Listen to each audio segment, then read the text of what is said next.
Ethan, close the door. Your skin, it's glowing. Because I'm not human. What are you? A refugee from another world. Then who is hunting you? They found me! They came for you? No, they came for everyone who saw my face. The coffee maker had been sputtering for 3 weeks, which Marcus Webb had decided to interpret as character rather than a maintenance issue. It produced a sound somewhere between a death rattle and a question mark each morning, a half-wheeze, half-gurgle that had become as reliable as any alarm clock, and he stood in the kitchen in sweatpants and a faded Transit Authority t-shirt. Listening to it with the same patient attention he gave most things that were technically broken but still functioning well enough to let him get through the day. The apartment was on the 6th floor of the Harmon Building on Prospect Avenue, which had been constructed in 1974 and had not received a meaningful structural upgrade since approximately 1987. What it lacked in modern amenities it partially compensated for with thick walls, strong morning light through the east-facing windows, and a landlord named Gerald who had never once in 22 years of property management entered an occupied unit without 48 hours' notice and a genuinely pressing reason. In the 3 years since the integration accords had opened roughly 45 cities across 12 countries to provisional alien residents, Gerald had managed the addition of 2 Varrickshaw tenants, 1 Drell Mack family, and a being from a species the City Housing Authority listed simply as TBD on the lease agreement without materially adjusting his management philosophy, which was, if rent was paid, Gerald was satisfied, and if Gerald was satisfied, his tenants were free to organize their existences as they saw fit. Marcus had met Salen at the 6th floor mailboxes in February 2 years prior. She had been standing very still, holding an envelope addressed to current resident, studying it with the focused expression of an archaeologist who has been handed an artifact from a civilization they are still in the early stages of cataloging. She was tall, with dark hair cut short in a practical way, wearing a gray coat that seemed slightly too formal for a Tuesday afternoon in February in a city that did not generally require formal wear at its mailboxes. She had the look, he thought, of a visiting academic from somewhere cold and serious, the person who had opinions about primary sources. He had explained junk mail to her. She had listened with the calibrated attention of someone translating in real time, her questions precise and minimal. He had explained what sweepstakes meant. She had looked at the envelope again and nodded slowly, the nod of someone who has successfully filed a thing into the correct category. By the end of April, they were splitting the rent on the 6th floor 2-bedroom because the waiting list for integration housing had a 14-month backlog, and she had been living in a transit center that smelled of industrial cleaner and the particular institutional misery of spaces that were designed to be temporary and had become permanent through bureaucratic inertia. It was, as living arrangements went, straightforward. She cooked infrequently but with a focused competence when she did, producing meals that were good without being showy, the cooking of someone who understood ingredients rather than recipes. She kept unusual hours, disappearing late and returning at times that did not correspond to any schedule Marcus could identify, though she was always present in the morning, always in the armchair by the east window with her reading device and her wool socks, which she had bought at a drugstore in October and which she had taken an apparent and uncomplicated liking to. She was quiet in the way that some people are quiet, not absent, just contained, like a room with all the windows closed against weather. Marcus was quiet in the way that people become quiet after they have said something that cost 3 lives and have not entirely worked out how to forgive themselves for the saying. They got along fine. He set a second mug on the counter beside the bowl of fruit she sometimes ate when she remembered it, a habit he had developed without examining it too closely, and he was reaching for the refrigerator when he heard the sound from the bathroom. It was not a dramatic sound. It was the particular sound of something heavy settling unevenly, or perhaps of something attempting not to make a sound and not quite succeeding at the attempt, a soft thud, followed by silence, followed by a second thud noticeably quieter than the first, like a question being reconsidered before it was fully asked. Marcus stood with his hand on the refrigerator handle and listened. Nothing. He crossed the kitchen to the hallway and knocked on the bathroom door with his knuckles 3 times, not hard. "Hey, you okay in there?" Silence. Salen, A pause of perhaps 4 seconds. Then her voice came through the door, and it was recognizably hers, but with an unusual quality beneath it, the quality of a wire that is carrying more tension than it was engineered for. "I am fine. You don't sound fine." "I am fine," she said again. And this time he could hear the thing underneath the words, the specific effort of maintaining a statement that was no longer entirely accurate. Marcus Webb had spent 2 tours attached to an explosive ordnance disposal unit before being reassigned to intelligence support. And the thing about EOD work that people outside it rarely fully grasped was that it cultivated a very specific perceptual skill. The ability to correctly evaluate the distinction between something that appeared stable and something that had stopped being stable and was currently performing stability as a courtesy. He had been wrong about this distinction exactly once. The weight of that error had been living in his chest for 3 years like a stone he carried at a depth where he could not put it down. He heard the distinction clearly now. He opened the bathroom door. Later, in the days that followed, in the quiet hours of several successive nights, he would attempt to reconstruct in precise terms what he had seen in that first moment and find consistently that language was an inadequate instrument for the work. Not because it was frightening. Frightening was one of the words he considered and set aside, because it was something for which language had not been built.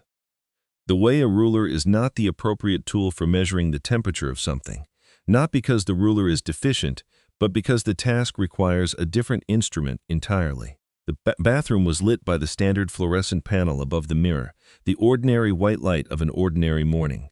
Salen was in the bathroom. Or rather, the space Salen usually occupied contained something that was becoming Salen, or becoming itself, or doing both things simultaneously in a way that rendered the distinction meaningless. Her human form, the coat, the practical hair, the careful stillness was coming apart from the inside out, not violently but gradually, the way the surface of water breaks up when something moves through it from below. Beneath it, or within it, or emerging from within what he had understood to be it, something else was becoming visible. She was taller than she appeared to be. Her proportions were different from what he was accustomed to seeing across the breakfast table, the same fundamental bilateral symmetry, but with joints that articulated in additional places and 2 limbs folded close against her torso that had no analog in human anatomy, tucked with the particular neatness of something accustomed to being contained. Her skin in this form was not skin in any sense he could apply the word to. It was closer to the surface of deep water illuminated from beneath, a structural translucence through which he could see things that were not organs in the way he understood organs, but that pulsed with the same patient, unhurried regularity. Geometric shapes in amber and deep blue, moving with the slow certainty of things that had been moving for a very long time. Her face was half caught between one form and the other, and it held an expression he had no name for.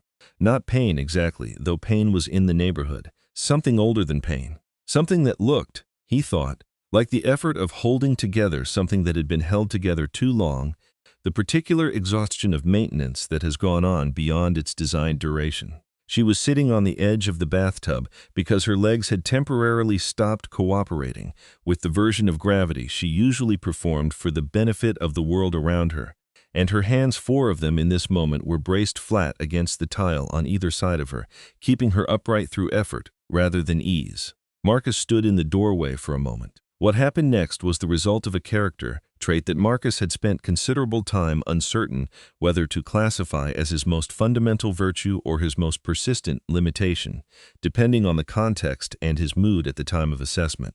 He simply could not manage to be afraid of someone who was sitting on the edge of a bathtub, looking like they were trying very hard not to topple off it. Whatever she was also clearly having a significantly worse morning than he was, and that created a priority that overrode the other considerations.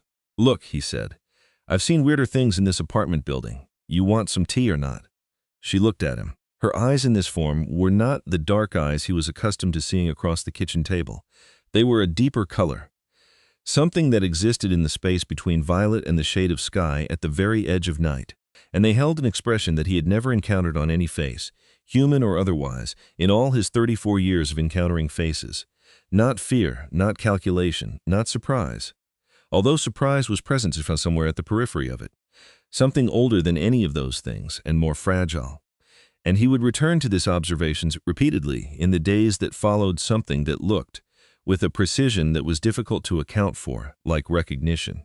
like someone seeing a thing they had been waiting a long time to see, and not having entirely expected to see it today, and not quite knowing what to do with the fact of its arrival. She said nothing.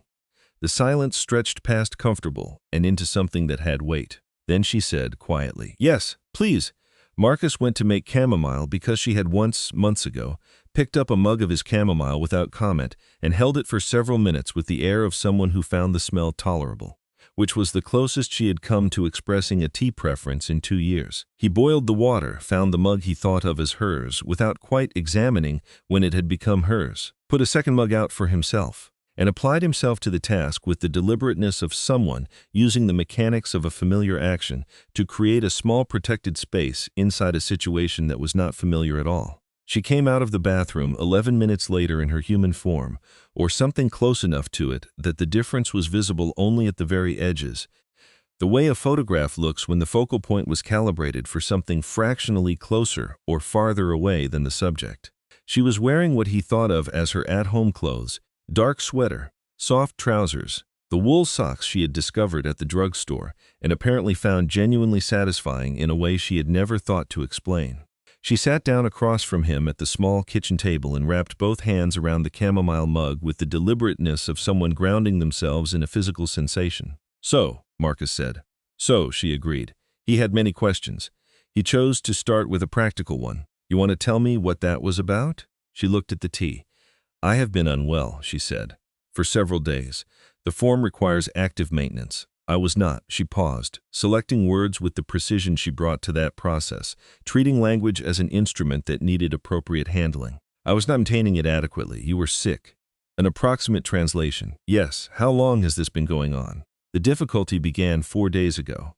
I managed adequately until this morning." She looked up. "I apologize for alarming you. You didn't alarm me." She was quiet, studying him in the way she sometimes did, not intrusively, not with any quality of judgment, but with a focused attention that reminded him of someone reading a document in an unfamiliar language, working through the clauses carefully. "You opened that door," she said. "You saw what was there." "Yep. And you are not alarmed." I said I wasn't. "I believe you," she said, which was a statement that should not have carried remarkable weight, but somehow did, in the same way that some sentences land differently than their components would predict. She looked at the chamomile again, and then she drew a breath that was slightly more deliberate than her usual breathing, the breath of someone preparing to say something that requires preparation. "Marcus, I need to tell you something. Before things." His phone buzzed on the counter. Once, then again, with the particular insistence of a message marked for immediate attention. He held up one finger, crossed to the counter. The number was a 12-digit sequence he didn't recognize, but the prefix was federal, the specific prefix that preceded communications from offices that did not publish their phone numbers in any directory a civilian could access. He had encountered that prefix once before, in the period immediately following the inquiry 3 years ago. The experience had not been pleasant. He read the first 2 words of the notification preview aloud: incident classification. Salen set down her mug without a sound. She was looking at the phone with the expression of someone who has been waiting for a particular sound and is neither surprised nor pleased to hear it arrive. "You were trying to tell me something," he said. "Yes," he answered the call. The voice on the other end was professionally efficient, conveying significant implications in the measured tone of someone accustomed to delivering significant implications to people who were not ready for them. A representative from the Bureau of Integration Affairs would arrive at his registered address within the hour for a follow-up regarding an unclassified sensory event flagged under the Galactic Information Sharing Protocol. Could he please confirm his presence at the residence? He confirmed. He hung up. Salen was watching him. She had the look of someone who has been managing something very carefully for a long time and has just watched the management structure encounter a variable it was not designed to accommodate. "How much trouble?" Marcus said. Placing the words carefully, "are we actually in?" She picked up her chamomile. "That depends," she said, "on how much I explain. Start with the bathroom." She was quiet for a moment. That was the specific length of someone choosing how to begin something complicated. Outside, the city was doing its morning things. A bus 2 blocks south, the sound of someone's dog at the edge of earshot, wind in the trees that lined Prospect Avenue and were just beginning to come green in the early spring. "In my language," she said, "there is a word. I cannot produce it in a frequency register you can hear, but the nearest translation in English is unveiling. It describes what happens when the form one maintains for the accommodation of others, the social form, the performed translation of self into something others can interface with, is absent. When what is underneath becomes what is visible, she met his gaze steadily. This does not occur among my people accidentally. Or rather, it is not supposed to, but this morning it did. I was ill. I did not anticipate that the metabolic cascade would reach the threshold it reached. I have maintained social forms for extended periods before without difficulty. I was not prepared for the possibility of losing control of it. Something in her voice was careful in the way of things that are careful, because what they are covering is not careful at all. I was wrong about my own resilience. That is an uncomfortable thing to be wrong about. And the government wanting to talk to me, he said. That's connected. The unveiling registers, she said. When it occurs in the presence of a witness who is not Varric Shah, it generates an automatic record in what the Bureau describes as the Galactic Information Exchange. The record cannot be suppressed. It is not something I have control over. It is automatic. Did you know this would happen? I knew it was a theoretical possibility, she said, which was not the same answer as yes and not the same answer as no. And the precision of the distinction was clearly intentional, and the government will ask you what you observed. She held his gaze. What you tell them will matter. But even before you speak to them, the record already exists. The event is in the Galactic Archive. She paused. Marcus, I need you to understand that the implications of this they are not small. The buzzer for the building entrance sounded. They looked at each other across the kitchen table, 2 mugs between them, and the morning light coming in from the east, and the coffee maker completing its daily performance with its usual wheeze. They're early, he said. They often are, she said, with things like this. The Bureau representative was a woman named Agent Carver, whose manner suggested long professional experience with rooms where people were reluctant to be fully honest, and a settled equanimity about this fact. She sat in Marcus's living room with a tablet and asked her questions in the even, unhurried tone of someone confident that patience was a more effective tool than pressure. She asked Marcus to describe what he had observed. He described it. She asked Salen to confirm the nature of the event. Salen confirmed it in terminology that Carver recorded and that Marcus didn't fully understand but filed away. She asked whether Marcus had experienced anything he would characterize as a threat response. He said no. She noted this. She asked if either party had questions before she filed the preliminary report. Marcus asked what, specifically, was being reported and to whom. Carver told him, under the Galactic Information Sharing Protocol. An unveiling event involving a non-Varric Shah witness required simultaneous notification to the Bureau of Integration Affairs, the Galactic Archives, and the Varric Shah Cultural Liaison Office. All 3 notifications had been generated automatically at the moment of the event. The Bureau's function was to confirm the record, not to initiate it. So this is already out there, Marcus said, already filed. The record exists. Yes, the Bureau's involvement is confirmatory. And the Varric Shah Cultural Liaison received the notification at the same time as your office. That is the protocol, yes. After she left, Marcus stood at the east window and looked down at Prospect Avenue for a while. Salen remained at the kitchen table. The chamomile had gone cold again. The Cultural Liaison Office, he said to the window. What does that office do, aside from what you already told me? She was quiet for a moment. It also manages what the Bureau categorizes as interspecies legal affairs, she said. He turned from the window. I'm going to need you to tell me everything, he said, not the summary. The whole thing. She looked at the cold tea. She looked at him. Yes, she said. I know. She set down the mug. I was trying to tell you before the phone rang. Tell me now. Not yet, she said. Not quite yet. She stopped. Something moved across her face, complicated and old and not entirely identifiable. Give me a little time to get the sequence right. The order in which you learn things matters for how safe you are. I am trying to be careful about that. She held his gaze. I know that is not a satisfying answer. He sat back down at the table. He poured the cold chamomile down the sink and put the kettle on again, because making tea was a thing his hands could do while his mind worked, and because every time he made chamomile and put a mug in front of her, she held it the same way, like it was a warm thing in a cold universe, which it was. I'm not going anywhere, he said. She looked at him. And again, with the quality of something observed rather than performed. I know, she said. That is rather the point.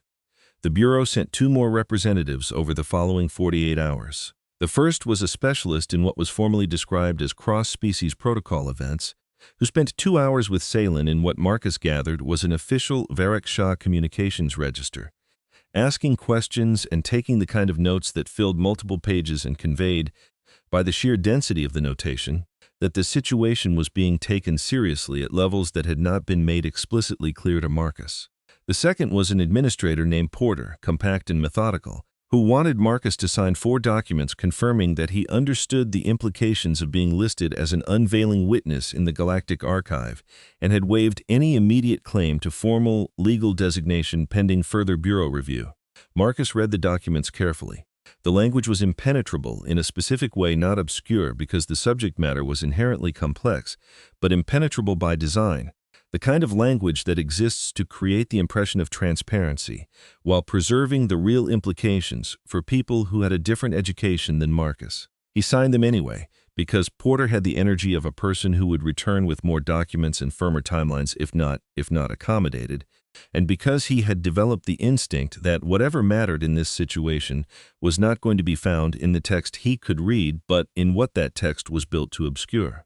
Salen watched him sign with an expression he was beginning to recognize as distinct from her other expressions, the particular quality of someone who is observing an event unfold and who could intervene but has chosen, with full information, not to. He had seen something like it before, on the faces of people in briefings who knew the outcome of the operation being discussed and were waiting for everyone else in the room to catch up. After Porter left, Marcus sat on the couch and put his feet on the coffee table and stared at the ceiling in the way he stared at ceilings when he was processing something his first-order thinking couldn't resolve. Outside, a pigeon landed on the fire escape. Reconsidered, departed. Salen was in the armchair by the east window with her reading device, though the quality of her attention suggested she was reading at less than full capacity. The documents, Marcus said. What do they actually say? Not what the Bureau says they say. She set down the device. They confirm that you have acknowledged the event and agreed not to initiate any formal legal process without 60 days' notice to the Bureau, she said. And the formal legal process would be a request for designation as a compact holder under the Keth Compact, she said, with the measured evenness of someone naming something significant in the same register they use for ordinary things, a habit he had noticed before and which he was increasingly certain was not carelessness but deliberate calibration. You're going to have to explain that, he said. Yes, she said, I know. She set the device down entirely, which was the first time he could remember seeing her do that in the middle of reading. The Keth Compact is a legal instrument. It exists in the Galactic Archive. Its provisions specify the rights accruing to any individual who witnesses a voluntary Varric Shah unveiling and does not exhibit a threat response within 60 seconds of observing the event. He looked at her. I asked you if you wanted tea. Yes. That's not exhibiting a threat response. The compact defines threat response as any physical withdrawal of more than 3 body lengths from the source of the unveiling, or any motor activity consistent with preparation for aggression. She held his gaze. You move toward me to offer assistance. That is categorically the opposite of what the compact defines as a threat response. He sat with this for a moment. And what rights does the compact confer? Legal standing under Varric Shah law, she said, recognized by extension under galactic law, the right to give witness testimony in any proceeding before the Galactic Archives or the Arbiter, protection under the Galactic Accord on sapient entities. She paused with the precision of someone ensuring the next sentence lands with appropriate weight. Effective legal personhood for purposes of galactic proceedings, not as a courtesy or a provisional designation. Full standing, and humans don't currently have that. Humans are provisionally registered, she said. The integration accords and the program they created exist because the process of extending full legal recognition to your species is, according to the framework of the Galactic Council, still in progress. She chose her next words with the care of someone stepping across ice of uncertain depth. There are factions within galactic governance who would prefer that process to continue indefinitely. Indefinitely, he said. There are factions who would prefer it not complete at all. He looked at her for a moment. Then the Varric Shah Cultural Liaison notification. When they received it, 2 days ago. Yes, they would have seen the automatic record, which shows I witnessed the unveiling and didn't run. Yes, and that puts me in line for this compact designation potentially. Yes, he considered the ceiling again. The pigeon had not returned. Salen, I need you to answer me directly. Are we in danger right now? She looked at the device. She looked at him. I am still assessing the specific parameters, she said, but I can tell you that the answer is not no. A pause that was shorter than it felt. I am sorry that I cannot give you more precision than that. He got up and went to the kitchen and ran water and found the dish soap and began doing the dishes that had been accumulating for 2 days, which was his method for dealing with situations that needed more cognitive capacity than he currently had available. He worked through the stack methodically, stacking the clean things in the rack with the same steadiness he brought to most physical tasks, while the part of his mind that wasn't managing the dishes was managing the particular question of who he should call. The impulse arrived with a specificity that he noted and then examined, the way he had learned to examine his own first impulses before acting on them. It was specific and familiar. He wanted to call Tanner Reese. This impulse was, he recognized, a symptom of a particular pattern. He and Tanner had been in the same unit for 4 years, and the closeness that the military manufactures out of proximity and shared pressure had between them become the kind that felt permanent because it had been tempered in circumstances that felt permanent. After what had happened 3 years ago, after the intelligence Marcus had shared had been used in a way he hadn't fully anticipated, by channels he hadn't fully understood, and 3 men had not come home after the inquiry. After the clearance, after the quiet professional separation where Tanner moved sideways into private consulting and Marcus moved sideways into transit infrastructure, and they both implicitly agreed to maintain the shape of the friendship without examining the shape too carefully. After all of that, they still spoke once or twice a month, because Tanner was still, in the direct experience of talking to him, the person Marcus had known. And because there was no clean mechanism for stopping trusting someone you had trusted at full depth, when the evidence against them was substantial but not definitive, only the particular weight of a suspicion that had never quite become proof. He dried his hands. He took out his phone. He called Tanner, Mark. The warmth in Tanner's voice was immediate and genuine sounding, the easy sociability of someone for whom human connection was a natural resource rather than a managed expenditure of effort. "How's the city treating you?" "Weird week," Marcus said. "Got a few minutes. Always. What's going on?" Marcus leaned against the counter and looked at the window over the sink, the building across the alley. A woman on a high floor watering plants, the ordinary afternoon business of other people's ordinary lives.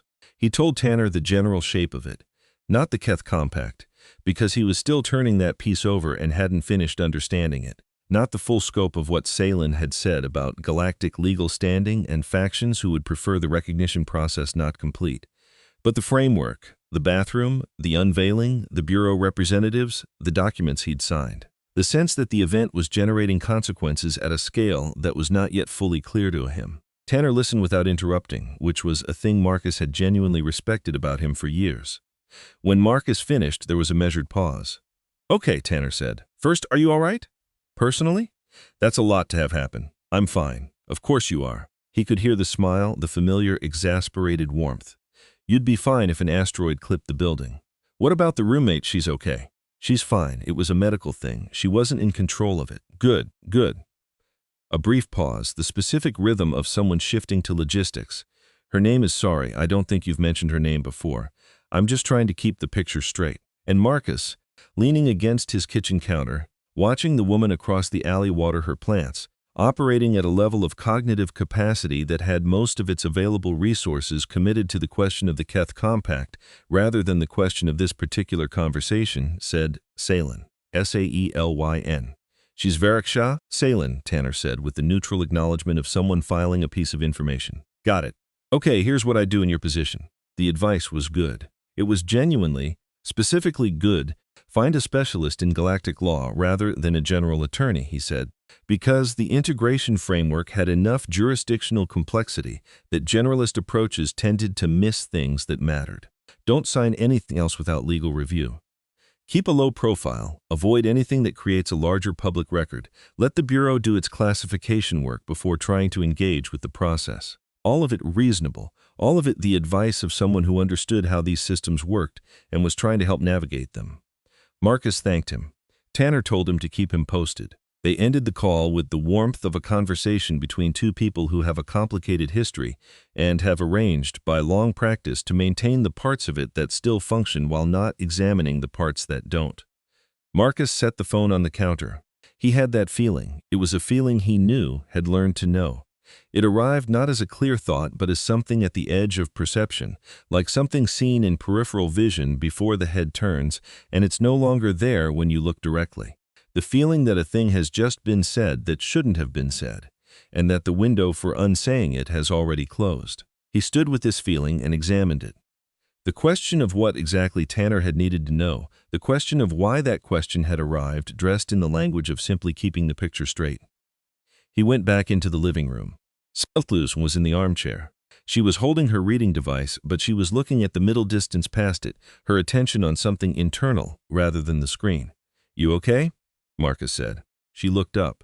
"I received a message," she said, "from a monitoring system I maintain independently, a system that tracks certain communication channels used by the Variksha High Command." "What kind of monitoring system?" "A privately constructed one." She set down the device. "I built it some time ago, when I first understood the general shape of what the integration process would look like, and who would have institutional interest in its outcomes." She looked at him with the measured calm of someone delivering significant information in the tone it would be most useful for the listener to hear it in. "A Variksha military vessel departed from the Outer System Fleet position 40 minutes ago. The trajectory has been confirmed by a second monitoring point. The calculated destination, at standard approach velocity, is the registered coordinates of this building." Marcus sat down. He sat down on the couch across from her and put his hands flat on his knees and looked at the floor between them. 42 hours, she said. "Approximately." He looked up. "How does this connect to the call I just made?" She held his gaze. Something in her eyes was doing the thing they sometimes did, the slight depth past what the social form usually allowed. As if the maintenance were turned down a fraction in moments when precision mattered more than performance. "Tanner Reese," she said, "the person you called." He felt the stone in his chest, the weight he'd been carrying for 3 years, shift and settle lower. "Yeah," he said slowly. "The firm he works for," she said, "Reese Consulting Group, has held a service contract with David Corps' office for approximately 4 years. Not the Cultural Liaison Office, High Command. David Corps uses private human contractors for what he terms information adjacency intelligence acquisition through commercial channels that cannot be attributed to military operations." She paused. "I have known this for 8 months. He stared at her. 8 months. "Yes. You've known for 8 months who he worked for, and you didn't. I did not anticipate," she said, "that the situation would become relevant in this way. I thought I could maintain the form indefinitely. I was wrong about that. I should have told you regardless of whether I thought it would matter." She looked at him without flinching. "I am telling you now. I recognize that is not equivalent to telling you before it mattered." He put his hands on his knees. He looked at the floor and breathed through it. 3 years ago, Marcus had given Tanner a location because the situation had seemed to require quick action, and Tanner had been the fastest channel available. And he had trusted Tanner because trusting Tanner was the established habit of 4 years, and the inquiry had concluded. Actionable intelligence shared in an unsecured channel with a contact of uncertain allegiance. Cleared on the evidence, not cleared in the way he'd been living since. He had spent 3 years moving carefully, sharing less, caring less, making himself into someone who didn't maintain things that could be used against him.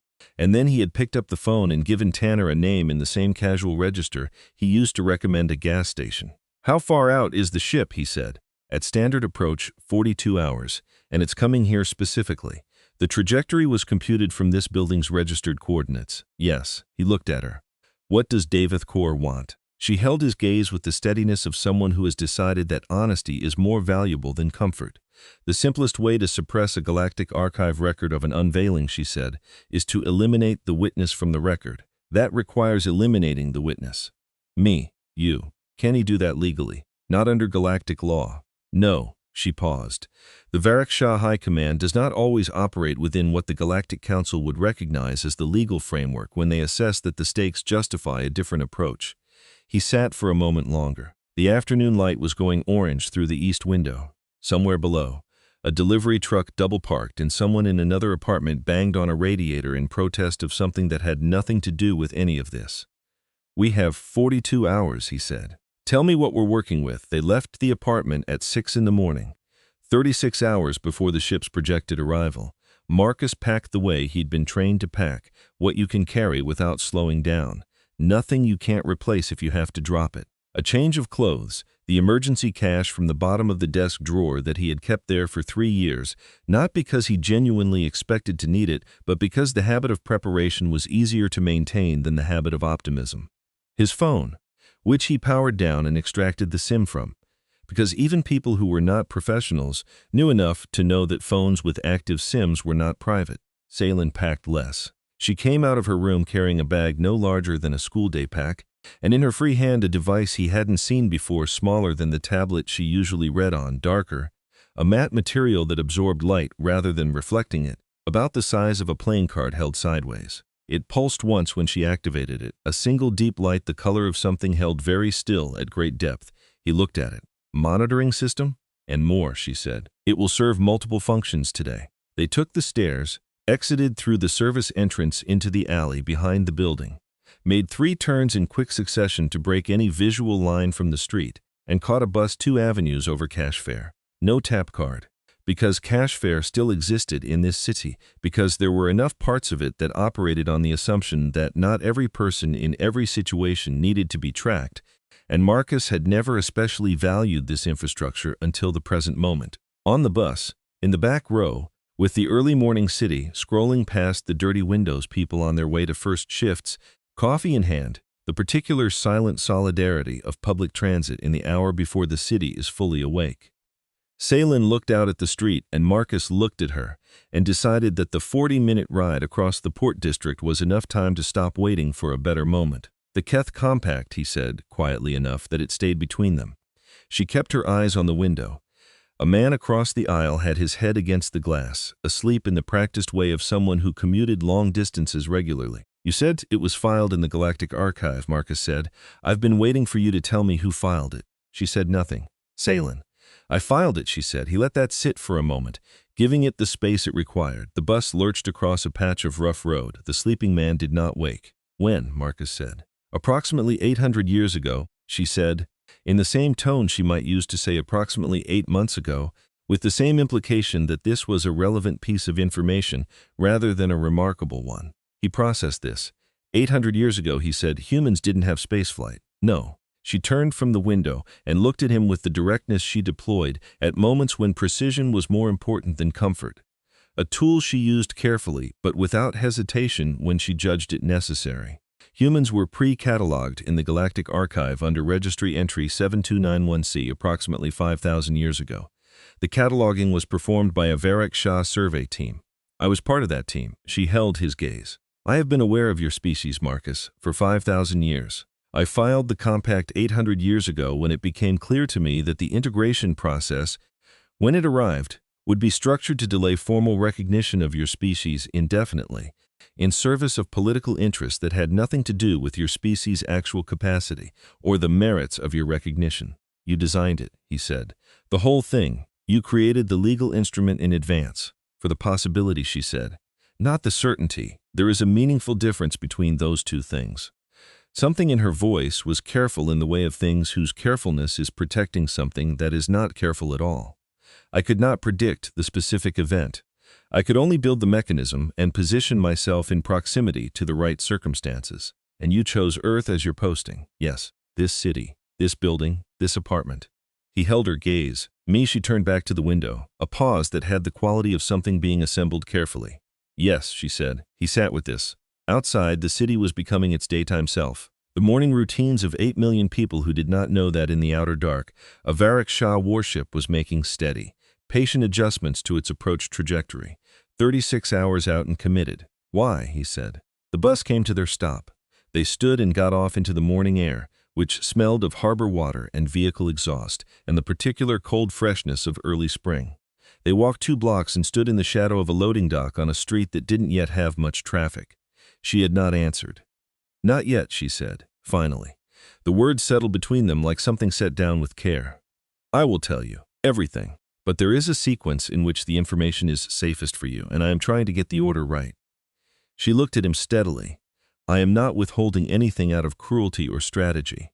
I am withholding things out of the specific concern that knowing them in the wrong order makes your situation more dangerous, not less. A pause. I know that is not satisfying. He thought about pressing. He thought about all the reasonable things he could say about having the right to information that directly concerned him. He also thought, and this was the thought that weighed more, about the times he had trusted his own timeline over someone else's warning about timing, and what those times had cost. He didn't press. They moved through the old Port District for 2 hours. The movement was not random. Salen had something in the device, not quite a map of the city, but an overlay of which areas had the most coverage from Variksha's surveillance satellite resources, and which had the least, and she navigated by this with the confidence of someone following directions they memorized in advance. She explained as they walked, in the quiet, factual tone she used for things that were complex and needed to be understood clearly. The ship in the outer system would have tasked surveillance assets to locate them somewhere between 40 and 50 hours before arrival, she said. Standard high command protocol for operations in integration designated zones. The assets prioritized open transit corridors, known locations, and any facility registered to either of their identities. The interior of the older warehouse blocks in the port district had enough structural mass and ambient thermal activity to degrade satellite resolution to the point of practical uselessness. "You've thought about this version of today specifically," Marcus said. "I have thought about multiple versions of this day," she said. "The specific content is new. The general architecture is not." He didn't ask which part was new. He was reasonably certain he knew. They found their space late in the morning. A warehouse that had been started as an artist studio conversion and abandoned partway through the process, leaving it with the quality of a space caught between two identities, corrugated metal walls and a concrete floor worn by decades of port use, but also new drywall sections and track lighting that had been installed and never connected, and large windows painted over in layers of accumulated grime until they admitted light without permitting visibility in either direction. It smelled of dust and old timber and the specific stillness of spaces that have been waiting for something that isn't coming. Salen set her device on a wooden crate near the eastern wall, where the structural mass was greatest, and it began doing something that Marcus couldn't interpret from the display, but that she monitored with the peripheral, steady attention of someone watching a horizon in variable weather. He found two chairs in a back corner that had survived the renovation's abandonment and were still structurally sound, and set them up facing each other across the crate. He had packed 2 granola bars and a water bottle, which he set beside her device. She looked at them. After a moment, she picked up one of the bars and held it, which was her equivalent of acknowledgement. "How are you doing medically?" he said. "Since this morning, better. The cascade has resolved fully. The social form is stable." She looked at the granola bar. "Thank you for asking. You've been sick for 4 days without telling me. I did not want to create concern that I believed would resolve itself. That's usually how people decide not to tell other people things," he said. "They think it'll resolve, and they'd rather not have the conversation. Then it doesn't resolve." She was quiet for a moment. "Yes," she said, "that is true." They sat in the filtered light of the painted windows, and the warehouse made the sounds old buildings make when temperature and material have reached a long negotiated settlement, and Marcus ate his granola bar and watched Salen hold hers. "Tell me more about the compact," he said. "What happens if the ship arrives and this hasn't resolved?" She set the bar down. "The ship's operational authority terminates at the edge of integration designated space. A Variksha's military vessel cannot enter the atmosphere or operate on the surface without Bureau of Integration Affairs clearance. They will not receive clearance for a standard incursion request. But the Bureau's process for formally denying an emergency authorization application takes 72 hours.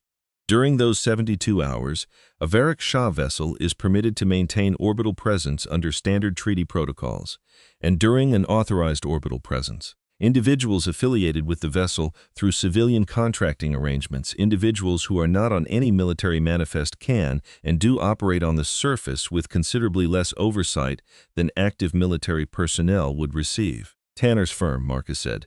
The firm he works for has 3 active contractors currently resident in this city, she said. I identified them 7 months ago through the same monitoring channels I use for high command communications. I did not tell you this at the time because I believed she stopped, because I was managing the situation toward a resolution that would not require you to know. And you see now how that goes, he said, not unkindly, stating a thing they both already understood. She looked at him for a moment. Yes, she said. I see now how that goes. Something in the way she said it, the particular quality of the acknowledgement, stripped of the careful calibration she usually maintained, made him feel the weight of what she'd been carrying. Managing alone. Working angles he hadn't known existed. 5,000 years of this, probably. 5,000 years of solving problems by herself so thoroughly that the idea of letting someone else into the equation had become structurally unfamiliar. He told her about Tanner then. Not the Bureau-reviewed version that he kept on the shelf in the part of his mind labeled official record, But the version he lived in, the call, the quick decision, the 47 minutes of certainty before the notification that 3 men were not returning, and the specific quality of living with something you had been cleared of officially and couldn't clear yourself of internally. He talked for a while. She listened with the quality of attention he had first noticed at the mailboxes 2 years ago, and still didn't have a simple name for not sympathy in the performed sense, but presence in the genuine one. The sense of being heard by someone who was actually filing what they were hearing rather than waiting for a gap to respond into. When he finished, she said, "You still call him?" "Yeah, because the evidence against him isn't definitive, because I can't prove it was him, and because he stopped, because I knew him. The real him, or what felt like the real him. And I don't know what to do with the fact that people can be real and also be doing things that cost other people everything." She was quiet for a long moment. Then she said, "I understand that," in a tone that did not suggest abstraction. He looked at her. There was something in the way she'd said it, a quality of personal familiarity with the specific discomfort of knowing someone across a gap you couldn't bridge. He didn't ask. The moment didn't call for asking. They moved twice in the afternoon once when Salen's device registered movement consistent with the pattern of contractors re-establishing search coverage in the Port District's western blocks, and once when a bureau frequency broadcast an alert indicating that the Varek Shah vessel had submitted an early request for emergency integration access, which the bureau would deny but which created a clock. Each time they moved through a different section of the warehouse cluster, and each time settled into a position with better structural cover than the last, but the radius of their usable space was tightening, and Marcus could feel it. They ran out of radius in the loading yard at the back of the northernmost warehouse just after 3 in the afternoon. It was a dead end in every practical sense. Water on one side, chain-link fence on 2 others, the warehouse wall behind them. The Varek Shah surveillance satellite's known blind spot ran directly overhead, but overhead was the only direction they were not enclosed on. 2 figures appeared at the far end of the access alley between the warehouses, 2 men Marcus didn't recognize, moving with the economy of people who were trained for this and knew it. Salen stepped forward. "Stop," Marcus said. She stopped. She looked at him with an expression that was patient, but contained something underneath the patience that wasn't. "You were going to walk toward them," he said. "They are here for you," she said. "You are the witness. You are the thing that needs to be removed from the record. If I give them what they came to. If you give them what they came for, they take you back to the ship, and there's no witness to suppress anyway, so the compact goes dormant, and David Core gets everything he needs for free. He stayed where he was. That's not a trade. That's a surrender that doesn't even accomplish what you're trying to accomplish." She looked at him. "My being taken removes you from immediate danger. For approximately however long it takes them to circle back to the fact that I've seen what I've seen and I'm still out here." He shook his head. "Think it through." She was quiet. The 2 men at the end of the alley had not advanced. They were doing the thing that contractors do when the expected parameters of a situation have shifted, and they are assessing the new parameters before committing to an approach. "Salen," he said. He heard his own voice change, the quality of it shifting out of the register he spent most of his time in and into something underneath it. Something he hadn't used in a while because it required the kind of honesty that cost more energy than he'd had available. "You have been in this city for 3 years. You sat across from me at a kitchen table more times than I can count. You sat in that armchair and held your chamomile in both hands, and you looked at the east window in the morning when the light was good." He was talking faster than he usually talked, which was not something he did, and he knew it, and he kept going. "And in all of that time, all of it, I never once saw you ask for anything. Not a ride. Not help with the groceries when it was raining and you had 2 bags. Not even for me to hold the elevator." He paused, not for effect, because the next part was the true part and he was locating the center of it. "And I thought that was just who you were. Someone who doesn't need things. Someone who manages. And maybe that's true. But you have also been in this form, in this city, by yourself for 3 years, holding together a situation I wasn't even allowed to know about. And you're standing there about to walk toward people who want to erase me so that you don't have to ask me to stand next to you." He stopped. "You have been carrying 5,000 years of this alone, and I am right here. Why do you get to decide you're not allowed to let me help?" The silence that followed was the kind that happens when something true has been said in a way that lands at the right depth, and both people know it, and neither has an immediate response that matches the weight of the moment. Salen stood very still. The two men at the end of the alley exchanged a glance and neither moved. And then something shifted in her face, not dramatically, not visibly in any way that Marcus could have described precisely to a third party, but the quality of her stillness changed. The way a landscape changes when a long-held breath is finally released. There is a gap in the sensor array, she said. Her voice was different, still measured, still precise, but with something underneath the precision now that hadn't been there before. Something that was simply present rather than managed, in the surveillance coverage of the ship in orbit. A specific structural blind spot that runs through a section of the old port infrastructure directly east of our current position. He looked at her. "You know this because you've been monitoring the ship." "I know this," she said, "because I helped design that sensor array." A pause that contained, he thought, the compressed history of a very complicated 800 years. In an advisory capacity, some time ago, the blind spot is a legacy artifact of the original installation specifications. I have been watching the system for 8 months, and I am certain they have not patched it. The infrastructure it runs through is beneath the original port terminal building. You know how to get there. "I know exactly how to get there," she said. "I memorized the route 6 months ago." He looked at her for one more second. She looked back. The two men at the end of the alley had not advanced, which meant they were still in assessment mode and had not yet received a directive to force the issue.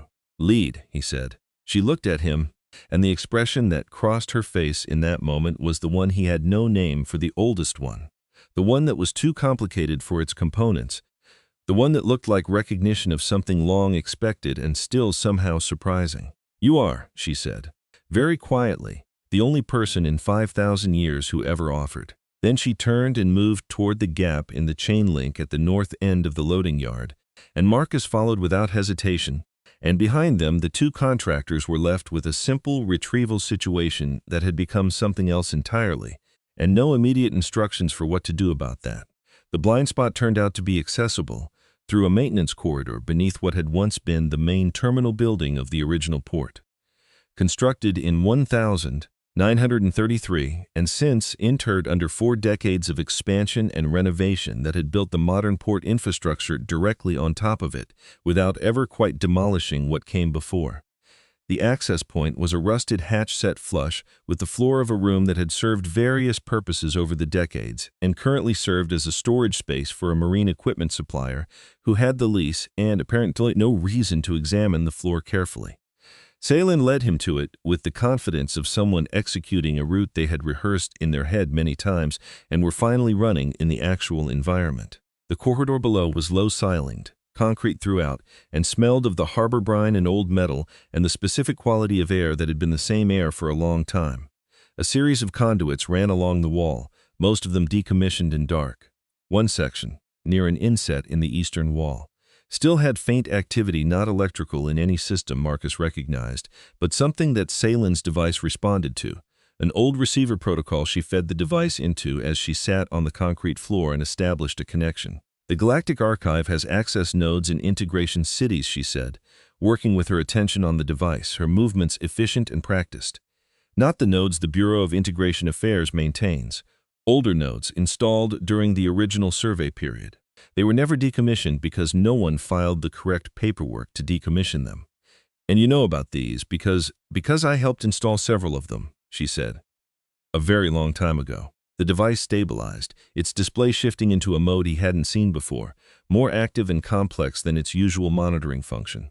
She sat back against the wall and looked at it for a moment, and then she looked at him, and the quality of the look was the one he'd been waiting for without knowing he was waiting for it. The look of someone who has decided to managing the distance. He sat down across from her on the concrete floor, the device between them, the corridor around them, and above them the harbor, and above that the city, and above that the sky, and somewhere beyond the sky a ship that had been making patient calculations for 36 hours. "Tell me," he said, "all of it, from the beginning." She looked at the device for a moment, and then she looked at him, and she began. 5,200 years ago, she said, a Varek Shah survey team cataloged this star system. We were in the middle of a long-cycle survey of this galactic sector, identifying habitable worlds and assessing their biological complexity. Standard process, we had 17 species under active observation at the time. Your world was added to the registry because the atmospheric composition matched the profile we associated with complex biology, specific oxygen ratios, Certain carbon signatures, the right distance from the right type of star. It was flagged for closer observation. She paused. The team arrived in what your calendar would calculate as approximately 3000 BCE. We conducted passive observation for 40 years. The protocol was strict, observation only. No contact with pre-technological civilizations. This was not an unusual constraint. We followed it rigorously for the first 28 years. He waited. I was on the survey team for 12 of those 40 years, she said. I was young by my species reckoning. Young and not yet sufficiently practiced at the difference between what the protocols said and what I thought was right in a specific situation. She paused on this the way someone pauses on a familiar stone in a path they've walked many times, briefly and without hesitation, but always with some acknowledgement of it. There was a child, a small girl, perhaps 7 years old by your developmental standards. She had become separated from her family during a significant storm, a storm that lasted 2 days and displaced a considerable portion of the settlement we were observing, in what is now the eastern Mediterranean region. I found her when I was on a ground-level monitoring rotation. She was alive and physically unharmed but severely disoriented, in an area well outside the safe range of her settlement. He said nothing. He waited. I returned her, Salen said. I maintained a social form appropriate to the region and period sufficient for a brief interaction with a 7-year-old child in conditions of high stress and reduced visibility. I ensured she found the correct path back to her settlement's perimeter, and as I left her at the edge of it, she stopped. Then continued, with the specific care of someone handling something that has remained intact over a long time by virtue of being handled carefully. She turned to look at me. The form I was holding was not quite right. I was tired from the ground rotation and I had not maintained it as precisely as I should have. She saw something that was not quite consistent with what I was presenting. She was 7 years old, alone. It had been raining for 2 days, and she had just been guided home by something she couldn't fully explain. And she didn't run, Marcus said. She looked at me, Salen said, the way a 7-year-old child looks at something very strange that has just done something very kind, with total, unguarded curiosity. Not fear, not threat response of any kind. She paused. I have thought about that moment many times in 5,000 years. I do not believe I have ever stopped thinking about it. You reported the contact, he said.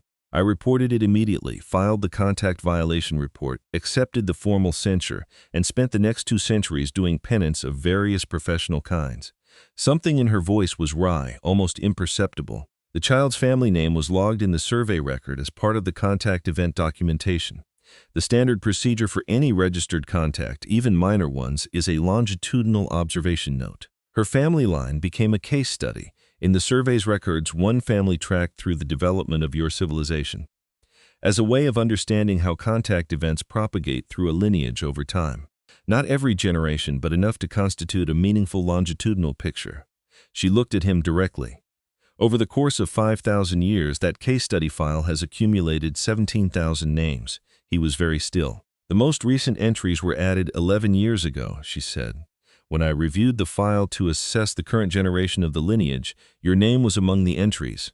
You were not the only name. There were 12 entries for your generation.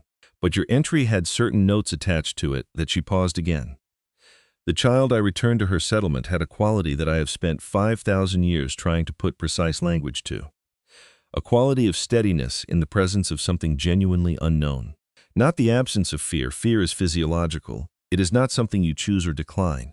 But the choice of what to do with fear. The choice of curiosity over flight. I have observed versions of this quality in her descendants with varying intensity across 5,000 years. Your entry had more extensive notes than the others in your generation. You chose me, he said, because of a child you met 5,000 years ago, because of what that child represented, and because of what her descendants have consistently represented in the case study record. I could not choose an individual with certainty. I could only build a mechanism and position myself near the most promising circumstances. She held his gaze.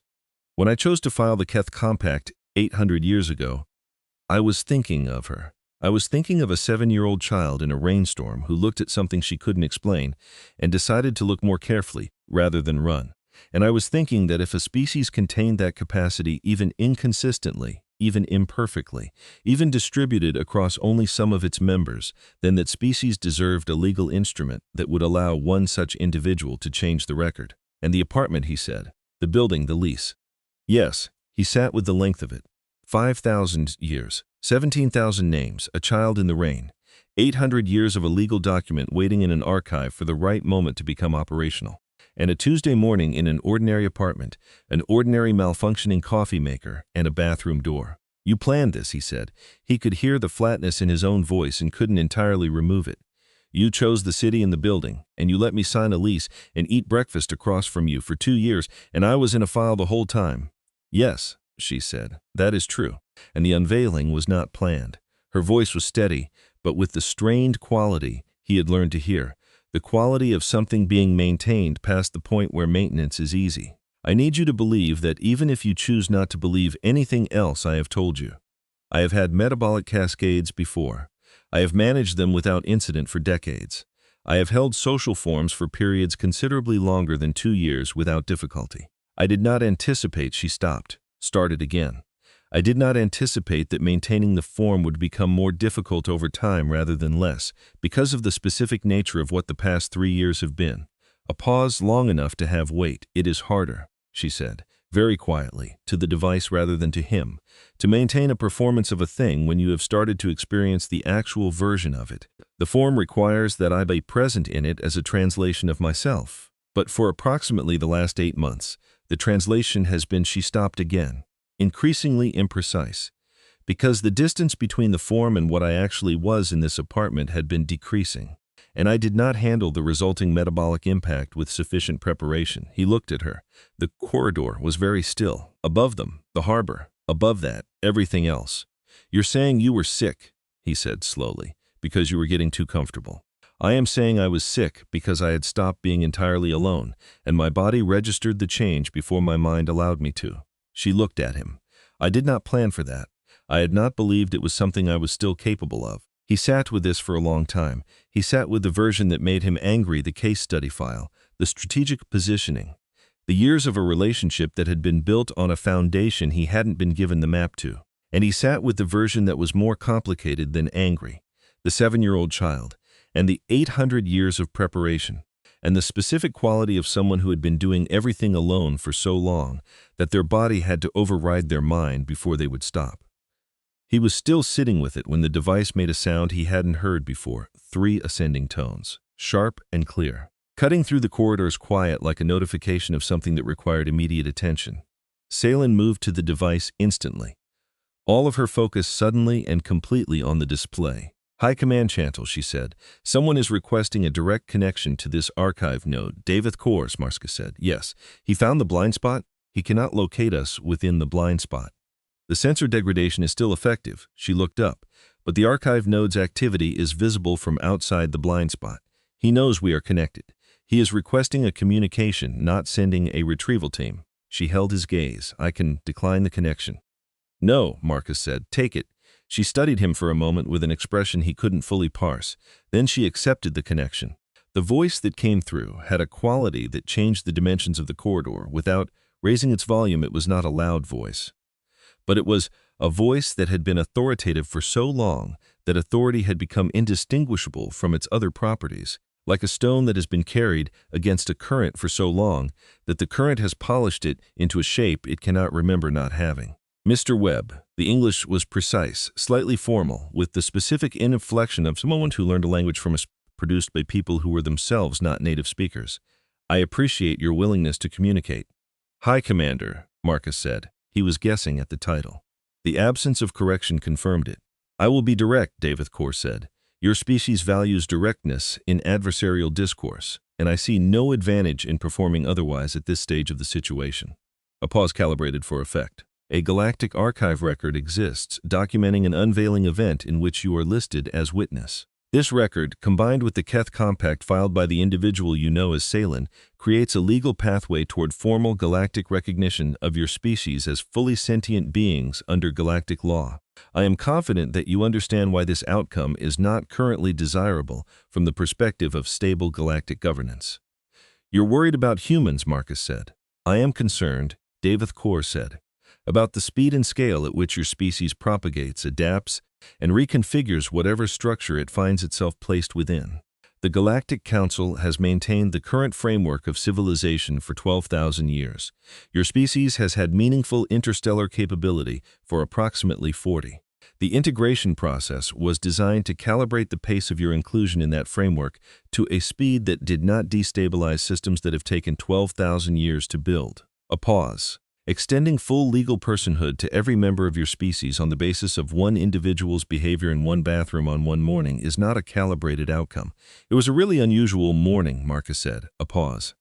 So I am given to understand. The voice shifted slightly from the declarative into something that had more dimensions to it. The offer, Mr. Webb, is this.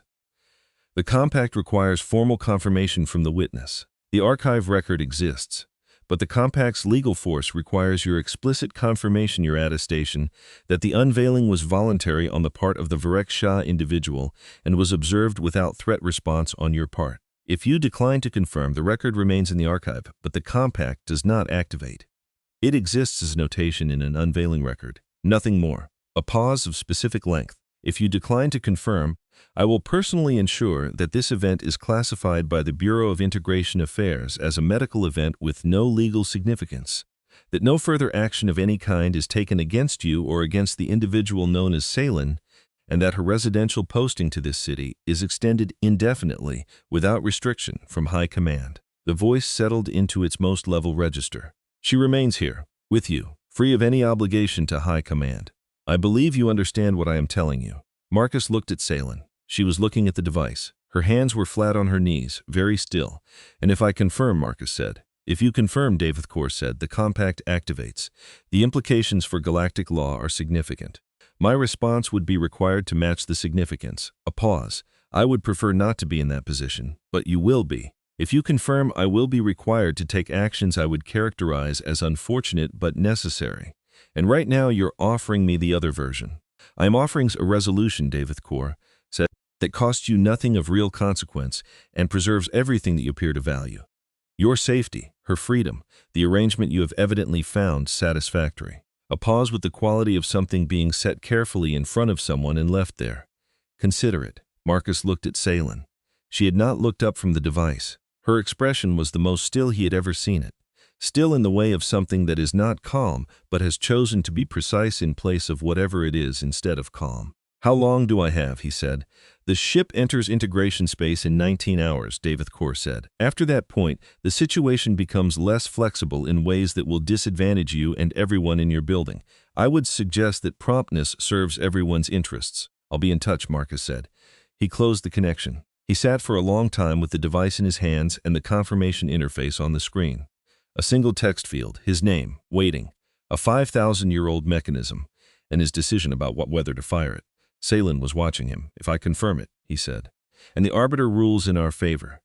What happens to David Core? The compact creates a legal constraint that he cannot operate around without triggering a review process at the Galactic Council level that would cost him and the High Command more than they are willing to spend. He stands down. She paused. The precedent set by the Arbiter's ruling also forces the Council to revisit the entire framework of human integration on a timeline they cannot control. And if the Arbiter rules against us, there are no exact precedents for a case with these specific parameters, she said. The compact's language is not ambiguous.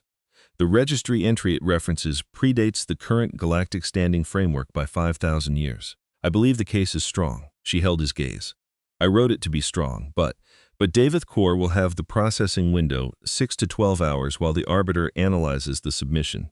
The ship enters integration space in 19 hours. During the processing window, he will deploy every asset he has in this city. Tanner, Marcus said. Yes, he looked at the screen, the confirmation interface, his name in the field. The weight of it was not unfamiliar. It was the weight of a decision he understood completely, not the false certainty of before, the quick trust that didn't survive examination, but the slower certainty that comes from sitting in the dark with something, until you can see it from every angle and it is still what it is. He set the device on the concrete between them. Get some sleep, he said. She blinked. Marcus, you've had 4 days of metabolic cascade and 2 days of running, he said. You need to be functional for whatever comes next. We have 19 hours, and you can use some of them. He looked at her steadily. Sleep. She looked at him for a moment that lasted longer than most moments. Then she said very quietly, You have already decided. Sleep, he said. She leaned back against the cold concrete wall. She closed her eyes. Her breathing slowed with the deliberateness of someone who knows how to achieve rest through an act of will rather than through the permission of circumstances. The device glowed on the floor between them. Marcus sat with the decision he had already made, and with 19 hours, and with the specific feeling of being certain about something without being unafraid of it, which he had learned over a long time was not the same as doubt. At 3:47 in the morning, in a maintenance corridor beneath a port that had been built on top of an older port that had been built on top of the idea of a port, Marcus Webb confirmed the unveiling. He didn't wake Salen first. He had spent 4 hours with the decision in the dark, turning it in his hands, checking it from angles he hadn't checked it from yet, looking for the place where it was wrong. The place where he was doing this for reasons that wouldn't survive clear scrutiny. He had found plenty of places where he was doing it while afraid, and several places where he was doing it because of a feeling rather than a logic, and one place where he wasn't entirely sure his motivations were as clean as he'd like them to be. But he hadn't found the place where it was wrong, where the alternative was better, or more honest, or more true to what he understood about the situation and what he understood about himself. Confirmed things could not be unconfirmed. He had learned that lesson from the wrong side of it once, and the lesson had been thorough. He typed his full name into the confirmation field and submitted it to the Galactic Archive. The device gave a single deep pulse, not a sound exactly, more the sensation of sound, something felt in the sternum rather than heard with the ears, like a bell struck at a frequency just at the edge of the audible range. Then it connected automatically to a secondary output he had not been told about.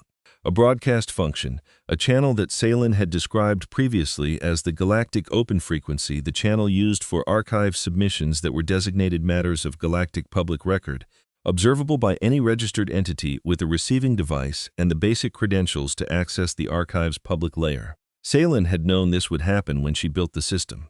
He was fairly certain she had known it when she described the open frequency to him, and that she had let him arrive at the confirmation himself. He watched the broadcast initiation complete on the device's display. Then he set the device down on the concrete floor and put his back against the wall and waited for morning. Salen woke at the pulse, which was not quite a coincidence. She came out of whatever recovery state she had achieved, not quite sleep in the human sense. She had explained once, something more directed, and looked at the device, and then at him with an expression that already contained the answer to the question she was about to ask. "You confirmed it," she said. "Yes, on the open frequency. Apparently that's automatic." She sat up straight, her attention going immediately to the device, assessing the broadcast status. "The arbiter processing window has begun, 6 to 12 hours. She paused. "He knows." "I know."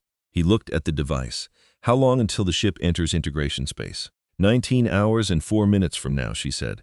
"But he doesn't need the ship to act in the next few hours. He has assets in this city." She raised her eyes to meet his. "This is going to move quickly."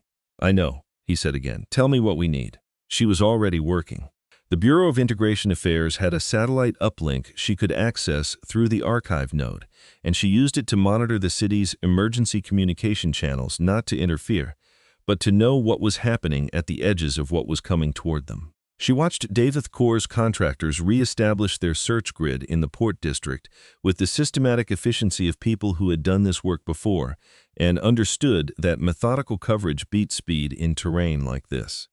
She watched the 2 Bureau agents who had been maintaining a perimeter near the warehouse cluster shift their position in response to an alert she identified as originating from high command channels, not a Bureau alert, but something that had been routed through a civilian emergency frequency in a way that would look legitimate to someone who wasn't reading it carefully.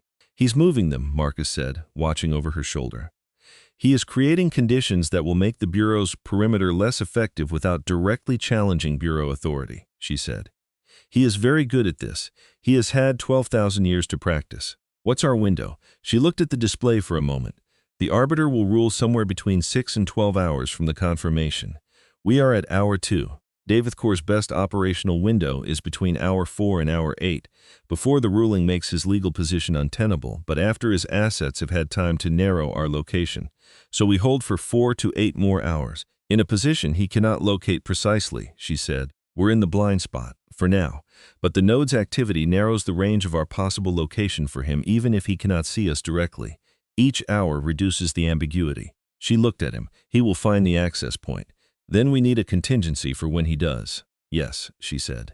They built the contingency over the next 2 hours, which mostly consisted of Salen identifying which structural elements of the corridor, offered the most resistance to sensor penetration, and Marcus identifying, from what he knew about contractor operations, which approaches to the access point were most natural, and which would feel wrong to people used to working in more open terrain. They talked it through in the measured shorthand of two people who had arrived, without planning to, at the specific kind of practical cooperation that happens when both parties have decided to trust the other's expertise in their respective domains and get on with the work. At hour 4, Saylin's monitoring picked up a signal she had been dreading, a Bureau emergency channel alert indicating that the Varak Shah vessel had entered a pre-integration space threshold and was requesting emergency clearance for expedited processing. He moved the ship up, Marcus said. He moved the timetable forward by approximately 4 hours. She looked at the display with the expression of someone recalculating at speed. We have less margin than I estimated. The Bureau will deny the clearance, but the denial process itself gives him additional operational cover. At hour 6, Tanner Reese appeared on the warehouse district's perimeter. Saylin's monitoring system picked him up first, a figure moving through the camera range of a Port Authority device she had quietly accessed through the archive node, entering the warehouse district from the eastern approach with the gait of someone who had been in operational environments before and moved in them with the specific economic grace of long practice. Marcus saw the frame before he recognized it, and then the recognition came, and it was specific and familiar and cost something to look at. He came himself, Marcus said. Yes. Saylin looked at the display. He is moving toward the original terminal building. He knows the blind spot.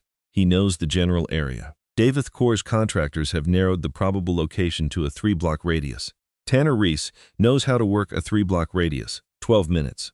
Then the sound above them, the hatch, handled carefully by someone who knew how to handle hatches carefully, and the ladder, and then Tanner Reese at the bottom of it, with 2 people behind him who stayed at the base of the ladder, while Tanner moved toward them with his hands in the open, and his eyes doing the assessment they always did, the rapid cataloging of a space and everyone in it. He looked at Marcus. He looked at Saylin. He looked at the device on the floor between them. Mark, he said, Tanner.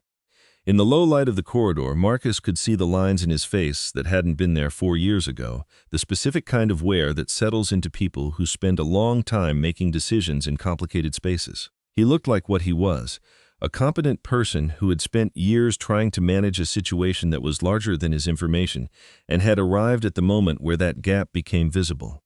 I need you to understand what I'm doing here, Tanner said. I am here because I thought I could keep this from going further wrong than it's already gone. He looked at Marcus steadily. You know me, Mark. Whatever you think about the rest of it, you know that part is true. I know that's what you believe you're doing, Marcus said. A flicker of something crossed Tanner's face. The firm I work for, he said. Davith Corps' office. I want to say I understood what the arrangement was. I wasn't naive about it. But the reasoning, the way it was explained to me, was that managed integration was better for humans than unmanaged integration.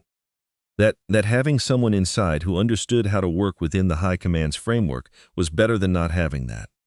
He paused. That if humans pushed too hard too fast, the reaction from the established powers would be worse than the delay.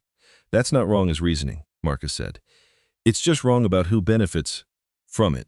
Tanner's jaw was tight. 3 years ago, he said, and stopped. Yeah, Marcus said, 3 years ago.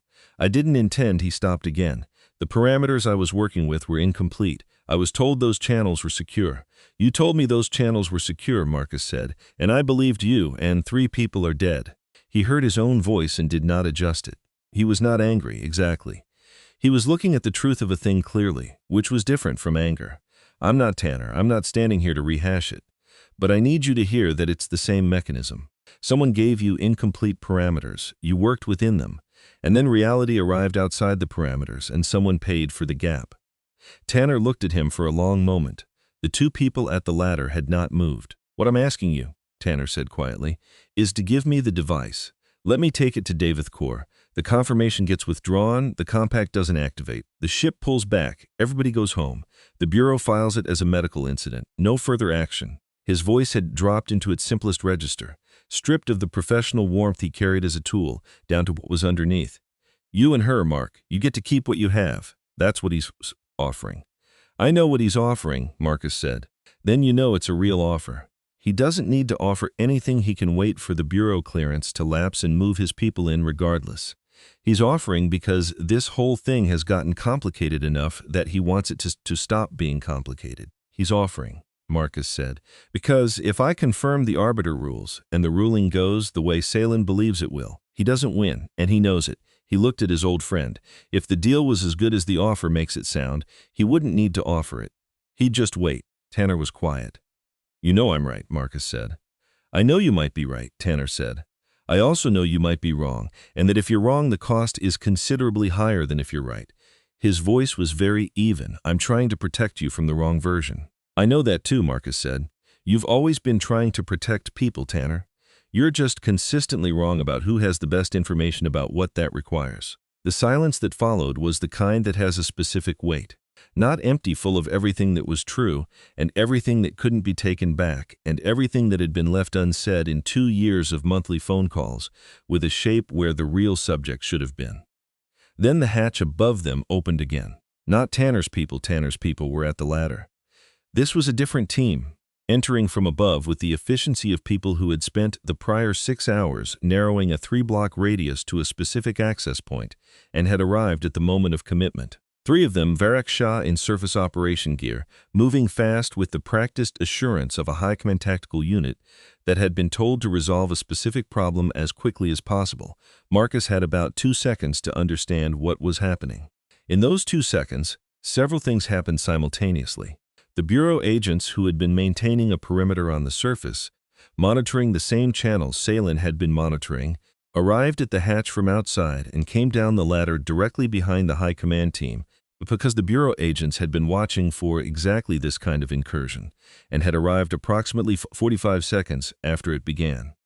Tanner's 2 contractors at the base of the first ladder made a decision in the chaos of competing authorities that resolved badly for everyone in the corridor. The space, which was low in concrete and not designed for this particular use, became for approximately 4 minutes a place where the convergence of 3 separate operational objectives in inadequate space produced the specific kind of outcome that converging objectives in inadequate space reliably produce. When it was over, the high command team was gone. They had retreated when Bureau authority made their position legally untenable, and they had no confirmation from Davith Corps to escalate.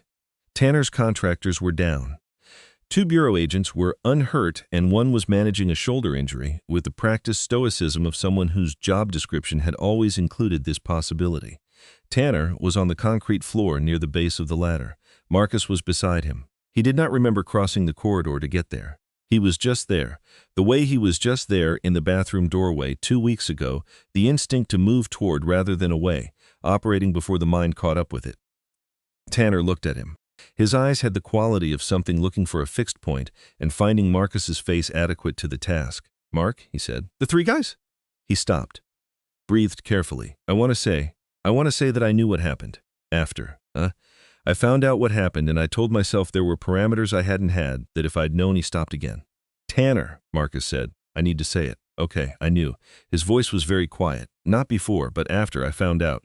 And I decided that what I was doing was still, I decided the larger arrangement was still."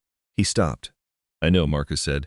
He put his hand on Tanner's shoulder. "I know, Tanner." "I should have called you," Tanner said. "When I found out, I should have called and told you." "Yeah, why didn't I call you?" Marcus looked at him. "Because it was easier to believe the framework you were in was right than to admit that what the framework had cost was real," he said. "That's not a hard thing to do. People do it all the time. I did it too for a while about different things." He kept his hand on Tanner's shoulder. "You were a good friend for a long time." "That's also true. Both things are true." Tanner looked at him with the expression of someone finding an unexpected kind of mercy in an unexpected place. "Okay," he said. "Okay, Mark." Then his eyes stopped looking for the fixed point, and the corridor was very still. And Marcus stayed where he was for a moment, his hand on the shoulder of someone he had liked and then lost again, breathing through the specific quality of a grief that contains its own complications. Salen sat down beside him, not speaking, not doing anything except being there, which was the only thing the moment required, and which she understood without being told. After a while he said, "How long?" She looked at the device. "It has been 9 hours and 22 minutes since confirmation," she said. "We are well within the ruling window." Davith Corps is attempting to route around the Bureau's procedural constraint from the ship, she said. "He has approximately 35 minutes before he can get an asset to our location without Bureau interference." Then we need to have the conversation before that. She looked at him. Are you all right? Not particularly, he said. But all right enough to finish this. He stood. What does he need to hear from us? He needs to hear the Arbiter's ruling from us directly, she said. Broadcast on the open frequency from the archive node on the record. If the Bureau relays it, he will argue chain of custody issues and claim the ruling was filtered. If we broadcast it directly, there is no argument. She picked up the device and looked at it. There is also a clause in the Keth Compact I have not yet mentioned. He looked at her. Of course there is. She almost smiled. It was small and tired and completely real. It is not a disadvantageous clause, she said. The compact requires that the witness be physically present and communicating at the moment of ruling confirmation. If he can prevent you from making that communication, if the arbiter rules but you are not able to broadcast confirmation of the ruling within the processing window, the ruling is automatically set for review. So he needs me not to be talking in the next hour. In the next 40 minutes, she said. The ruling window closes at hour 12. We are at hour 9 and 22 minutes. Then we have 40 minutes to get David Core on the line and have the arbiter rule while he's listening, Marcus said. And we're doing it from a maintenance corridor in a port district with one exit. Yes, she said, approximately. She looked at the device. I built the archive node for exactly this function, she said, in a voice that was clean and clear and 5,000 years old. We can do this from here. She connected to the open frequency and requested the High Commander's channel. The acceptance came back in 11 seconds, which told Marcus that David Core had been watching the channel and waiting. You confirmed, David Core said without preamble. I am given to understand the arbiter is processing. That's right, Marcus said. We thought you should be on the line when the ruling comes through, so there's no question about the chain of custody. A pause. That is either very confident, David Core said, or very foolish. Little of both, Marcus said. The confirmation can still be withdrawn, David Core said. The arbiter processing halts if the confirming witness files a recantation. You have a pause with the quality of someone performing a calculation. 38 minutes. I know how much time I have. Mr. Webb, David Core said, and his voice shifted into a register that was not softer exactly, but more dimensional, as if more of the person behind the authority was allowed to be present in the words. I have governed this sector of the galaxy for 200 years. In those 200 years, I have seen 11 species go through integration. I understand what your species is. I understand what it is capable of. What I am attempting to prevent is not your species existing in the galaxy. It is the speed and scale of your expansion happening without any structure that allows the rest of the galaxy to adapt to it. I hear that, Marcus said, and I think you actually believe it. I do believe it. The problem, Marcus said, is that the people who get to decide what structure is appropriate aren't the people being structured. You built the Galactic Council's framework, and the integration protocols, and the provisional registration system. You built all the systems that manage when and how species like mine get to participate in the galaxy you made. And you built them to preserve what you made. He paused.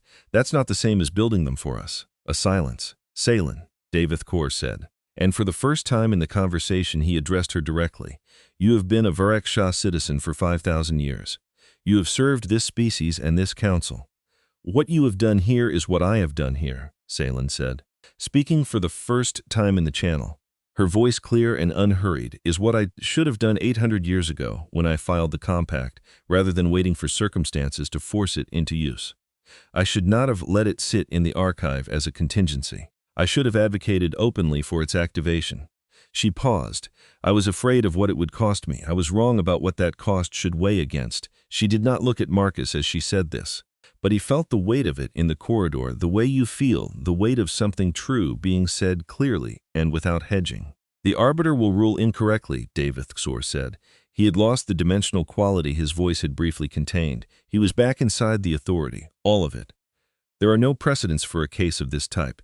The compact's language is ambiguous on the question of standing.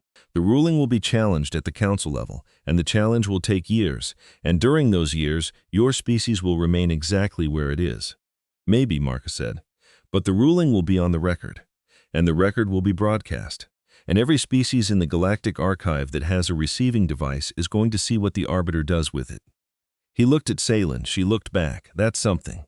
The device pulsed. The deep bell sound, below hearing, felt in the sternum. One pulse, sustained for 3 seconds. Salen moved to the device instantly. Her eyes moved across the display at a speed Marcus couldn't follow. Her expression cycled through things he couldn't track, not emotions exactly, but assessments, rapid and layered. Then she stopped. She became very still. "What?" Marcus said. "The Arbiter has ruled the compact valid," she said. "Registry entry 7291C predates the current galactic standing framework by 5,000 years. The standing requirement does not apply retroactively to the compact's provisions." She paused, reading further. "The witness's confirmation is accepted as legally complete.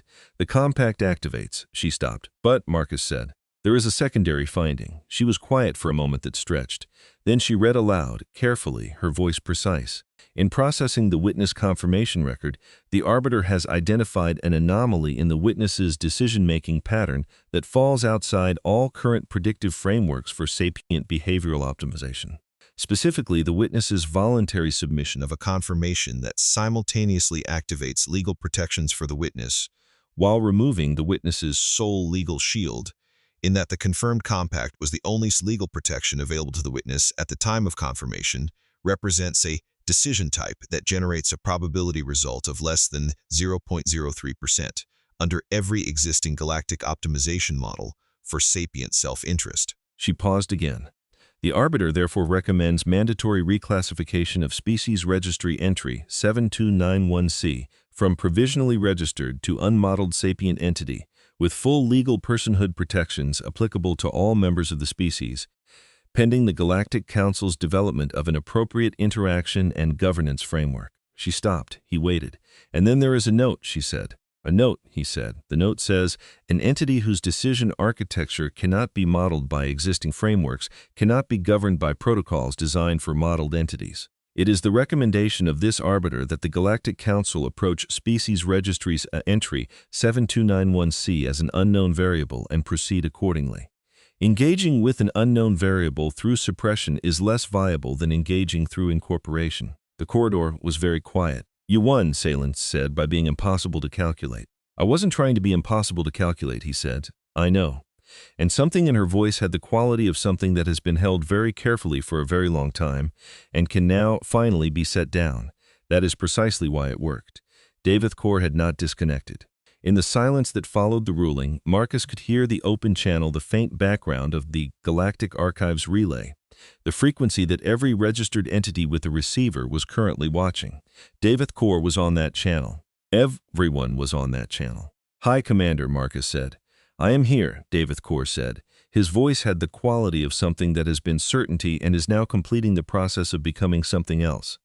Not defeat in the way of someone who has lost something they valued. More like the specific experience of an engineer being handed a parameter that does not fit the model and understanding, clearly and finally, that the model requires rebuilding rather than the parameter requiring adjustment. "My species is going to be a lot of work," Marcus said. A pause that lasted long enough to mean something. "Yes," Davith Core said. "I am beginning to understand that." Another pause. "The ruling stands. I will not contest it at this stage." His voice had regained its full authority, but the texture of it was different, not smaller. Not diminished, but recalibrated in some way that was difficult to articulate and clearly real. "I will require time to consider the implications for the integration framework." "That seems fair," Marcus said. The High Commander closed the channel without further ceremony. Marcus thought it was probably the most honest thing the man had done in the entire conversation. The Bureau agents in the corridor exchanged a look that he imagined would be written up in many reports over the next several weeks. Salin was looking at the device, then at him, with an expression he thought contained more simultaneous emotions than any face should be asked to manage at once, and was managing them anyway. He sat down on the concrete floor, his back against the cold wall, his hands loose on his knees. The hum of the archive node was the only sound. After a while, he said, "Tea." "When we get out of here," she said. "Chamomile," he agreed. They got out of the corridor 20 minutes later. The Bureau agents were coordinated and professional, and the forms were extensive, and the man from the Bureau's Galactic Affairs Division who arrived 40 minutes after the ruling told Marcus in plain terms that what the Arbiter's secondary finding meant for human legal standing was going to take approximately 2 years of council-level proceedings to fully translate into operational policy, but that the ruling was on the public record and could not be suppressed, and that he should expect his phone to be considerably busier than usual for the foreseeable future. Marcus signed more forms. He hired a lawyer this time, a specialist in galactic integration law whose office was 3 avenues over, and who did not seem particularly surprised to receive a call on a Thursday morning from someone whose name had just been broadcast on the galactic open frequency. Tanner had a funeral the following week in a suburb to the north, attended by people Marcus mostly didn't know and a few he did. He stood at the back. He thought about the man he had known for 4 years and the man who had made the choices he'd made, and he concluded what he had been working toward concluding for 3 years, that both were true, that people contained more than one thing, and that grief did not require the contradictions to resolve before it was allowed to be grief. He stayed until the end. Salen stood beside him the whole time. She wore her gray coat. She did not say anything. She was simply present, the way the presence of someone who knows you are carrying something is different from the presence of someone who doesn't. In the weeks that followed, the galactic open frequency was busy, in a way Salen said was unprecedented in the period she had been monitoring it, which was approximately 600 years. The Galactic Council issued 3 separate statements, each more carefully worded than the last. The Varric Shah High Command was officially silent and unofficially in the kind of sustained internal argument that happens when a foundational assumption turns out to have been wrong. The Bureau of Integration Affairs issued a guidance document that ran to 47 pages, and which Marcus's lawyer described as a document that said a great deal while committing to as little as possible, which Marcus thought was about right for a bureaucracy that had just had its entire operational framework upended by a Tuesday morning. He went back to work. The transit system's infrastructure still needed maintenance, and the particular satisfaction of useful physical work had not diminished. He ate breakfast at the kitchen table and made 2 mugs of chamomile and put the second one where it had always gone, and did not examine this habit too closely, which was its own kind of honesty. 3 weeks after the ruling, she told him she had to go. She told him on a Thursday evening in the armchair in the last of the winter light, while he sat on the couch across from her. Not permanently, she said. The Varric Shah Council required her presence for a formal proceeding. She was, in the technical language of galactic law, the central figure in the most significant legal precedent set in the prior 12,000 years, and the Council wanted her account on record. She was not in legal jeopardy, the ruling had settled that, but she was required to be there, and there was not the 6th floor of the Harmon building. How long, he said. The formal proceeding, approximately 8 weeks. There will likely be an adjustment period after that. I don't have a precise estimate, she held his gaze. I am telling you as much as I know, but you're coming back. She was quiet for a moment. When she spoke, it was with the quality she had when she was saying something that was both true and difficult. That depends, she said, on certain things. Like what? Like whether I am wanted, she said very quietly. I came to this city and this apartment for reasons that were partly strategic. I chose you from a case study file. All of that is true, and I'm not angry about it, he said. She looked at him. I was, he said. In the maintenance corridor, for about 40 minutes, I was angry. And then I thought about Texas 7-year-old kid in a rainstorm who didn't run. And I thought about someone who spent 800 years building a legal mechanism to protect a species she could only observe from a distance. And I thought about the specific kind of person who makes that choice. He paused. And I thought about the fact that whatever started as strategy, what it ended up being was 2 people making chamomile on a Tuesday morning.